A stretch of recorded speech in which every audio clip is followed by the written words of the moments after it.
సీతారామ ఎత్తిపోతల ప్రాజెక్టు నుంచి నీటిని ఎత్తిపోస్తున్నా రైతులెందుకు సంతోషంగా లేరు?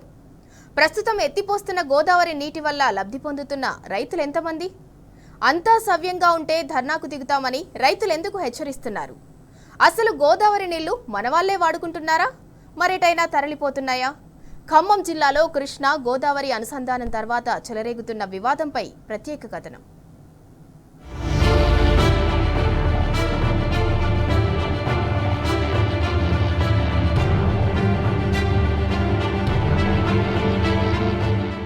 దేవుడు వరమిచ్చిన పూజారి కరుణించడం లేదు అన్నట్టుంది ఖమ్మం భద్రాద్రి జిల్లా రైతుల పరిస్థితి.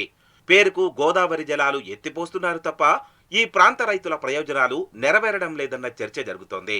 ప్రాజెక్టు నిర్మించిన భద్రాద్రి జిల్లా రైతులకు చుక్క నీరందడం లేదు. దీంతో ప్రాజెక్టు కోసం భూములిచ్చిన రైతులు ఆందోళన కూడా చేశారు. తమ నీళ్లను తమ భూముల గుండా తరలించకపోతున్నారు తప్ప తమ ప్రయోజనాలు ఎప్పుడు నెరవేరుస్తారంటూ కాంగ్రెస్ ప్రభుత్వాన్ని ప్రశ్నిస్తున్నారు. కేసీఆర్ ప్రతిపాదించిన ప్రాజెక్టు వల్ల ఉమ్మడి ఖమ్మం జిల్లాతో పాటు మరో 2 జిల్లాల్లో 10 లక్షల ఎకరాలకు నీరందాలి. గోదావరి నీటిని పాలేరు జలాశయానికి తరలిస్తే 4 జిల్లాల ప్రయోజనాలు నెరవేరుతాయి. కానీ కాంగ్రెస్ ప్రభుత్వం కుట్రపూరితంగా కేవలం 1,00,000 ఎకరాలకు మాత్రమే నీళ్లిస్తుందని రైతులు మండిపడుతున్నారు. ప్రస్తుతం తరలిస్తున్న గోదావరి నీళ్లు ఆంధ్ర ప్రాంతానికి వెళ్తుండడం కూడా రైతుల ఆగ్రహానికి కారణమైంది.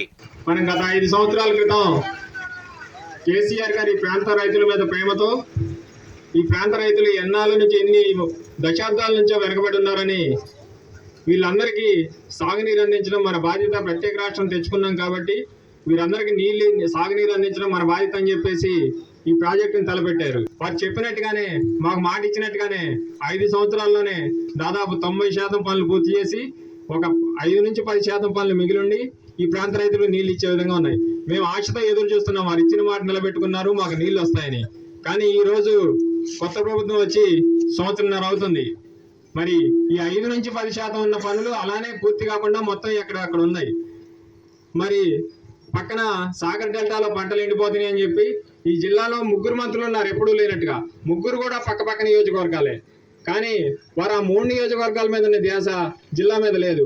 ఈ రోజు 5 నుంచి 10% పనులు పూర్తి చేయకుండానే హడావుడిగా నీళ్లు వదిలారు. ఇంత పెద్ద కాలువలు తవ్వాలి, ఇంకా 10 సంవత్సరాలకైనా వీళ్ళు పూర్తి చేస్తారా లేదా అని మాకు అనుమానం కలుగుతుంది.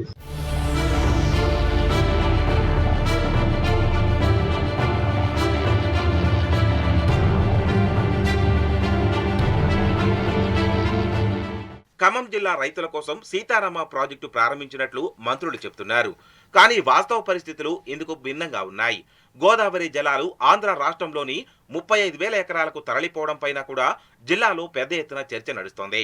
తెలంగాణ భూములు ఎండిపోతుంటే ఆంధ్రాకు నీళ్లు తరలిస్తున్న అధికారులు, మంత్రుల తీరుపైన రైతులు ఆగ్రహంతో ఉన్నారు. ప్రస్తుతం ఎత్తిపోస్తున్న గోదావరి నీళ్లు అధికారిక లెక్కల ప్రకారం 1,00,000 ఎకరాలకు పైనే పారుతున్నాయి. ఇదే కాలువ నుండి ఆంధ్రప్రదేశ్లోని 37,000 ఎకరాలకు పైగా గోదావరి జలాలు తరలిస్తున్నారు. ఇదే ఇప్పుడు తెలంగాణ రైతులకు కోపం తెప్పించింది. ఖమ్మం జిల్లాలోని పాలేరు, ఖమ్మం, వైరా, మదిర నియోజకవర్గాల్లోని పలు మండలాల్లో పంటలు ఎండుతున్నాయి. కొత్తగూడెం జిల్లాలో 1 ఎకరాకు కూడా నీళ్లు ఇవ్వడం లేదు. అందుకే ఇది అన్యాయమంటున్నారు ఈ ప్రాంత రైతులు.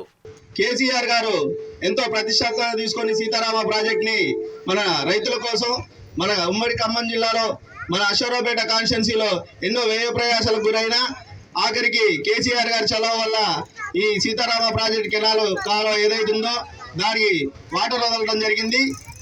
ఇట్లాంటి కార్యక్రమం చాలా ఆనందకరంగా ఉంది.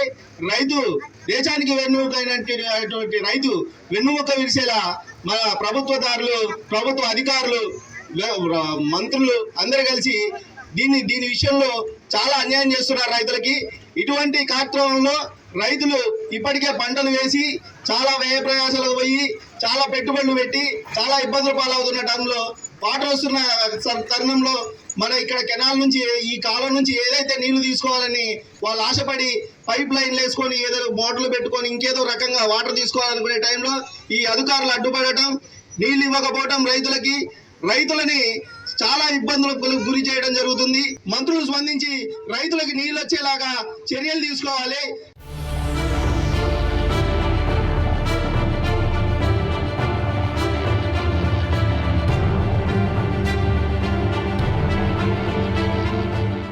కేసీఆర్ హయాంలోనే 85% పైగా సీతారామ ప్రాజెక్టు పనులు పూర్తి చేశారు. టన్నెల్ పనులు, అక్కడక్కడ కాలువల లింకులు మాత్రం మిగిలి ఉన్నాయి. కానీ వాటన్నింటినీ పక్కన పెట్టిన కాంగ్రెస్ ప్రభుత్వం సీతారామ ప్రధాన కాలువకు డైవర్షన్ కాలువ తవ్వింది. పాలేరు రిజర్వాయర్కు వెళ్తున్న సీతారామ కాలువను డైవర్ట్ చేసి జోలూరుపాడు మండలం నుంచి ఏన్కూర్ వరకు రాజీవ్ కెనాల్ పేరుతో 8 కిలోమీటర్ల కాలువను నిర్మించారు. ఇప్పుడు ఇదే కాలువ నుంచి వస్తున్న గోదావరి నీరు ఏన్కూరు దిగువ నాగార్జున సాగర్ జలాలతో కలిసి కిందకు వెళ్తుంది.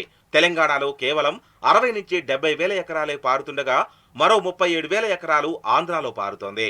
అందుకే ఇక్కడ రైతులు కేసీఆర్ ప్రతిపాదించిన డిజైన్ ప్రకారం పాలేరు రిజర్వాయర్లో గోదావరి జలాలు నింపితే అందరికీ ప్రయోజనకరంగా ఉంటుందని గుర్తు చేస్తున్నారు. భద్రాద్రి జిల్లాలో కేసీఆర్ ప్రతిపాదించిన లిఫ్టులు, కాలువలు, రిజర్వాయర్లు, చెరువులకు గోదావరి జలాల అనుసంధానం చేయాలని డిమాండ్ చేస్తున్నారు. లేని పక్షంలో పెద్ద ఎత్తున ఉద్యమిస్తామని కాంగ్రెస్ ప్రభుత్వాన్ని హెచ్చరిస్తున్నారు. భద్రాద్రి జిల్లాలోని సీతారామ కాలువలకు గండ్లు పెట్టేందుకు కూడా వెనకాడబోమంటున్నారు. ఇప్పటికే ఉమ్మడి జిల్లాలో పంటలు ఎండిపోతున్నాయి. సాగర్ నీళ్లు సరిపడా అందక రైతుల పరిస్థితి దయనీయంగా మారింది. కానీ కాంగ్రెస్ ప్రభుత్వం గాని, జిల్లా మంత్రులు గాని సీతారామ ప్రాజెక్టుపై దృష్టి పెట్టకపోవడం రైతుల పాలిట శాపంగా మారింది. అదనపు నిధుల కేటాయింపు, ప్రాజెక్టు వ్యయం పెంపు వంటి అంశాల్లో ఈ ప్రభుత్వం దగ్గర క్లారిటీ లేకపోవడం కూడా సీతారామంపై నీళ్లు కమ్ముకుంటున్నాయి. ముందు నీళ్లు వెళ్ళిపోతా, మనకి నీళ్లు రాకుండా ఉన్నందుకు మనకు చాలా బాధగా ఉంది. మెయిన్ ఒక గుంపిన రెవెన్యూలోనే 250 ఎకరాల భూమి కాలువ కింద పోయింది.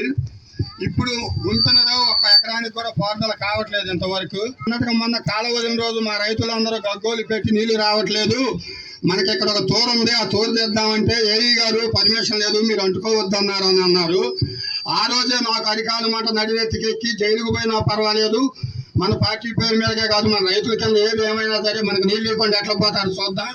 నేను జేసీబీ ఉంది, నేను జేసీబీ పెట్టి నడిగండి పెడతానని చెప్పాను సాయంత్రానికి. కేసీఆర్ గారు పుణ్యమా అంట ఈ మెయిన్ కెనాలు ఇంత బాగుపడి పాలేరు వరకు కూడా వెళ్ళిపోతుంది ఆయన ఆకాంక్ష మేరకి. ఇప్పుడు ఉన్నది సబ్ కాలువలు కావాలి. మనం జిల్లాలో 3 మంత్రులు ఉన్నారు, మన ఎమ్మెల్యే గారు కూడా అధికార పార్టీలోనే ఉన్నారు.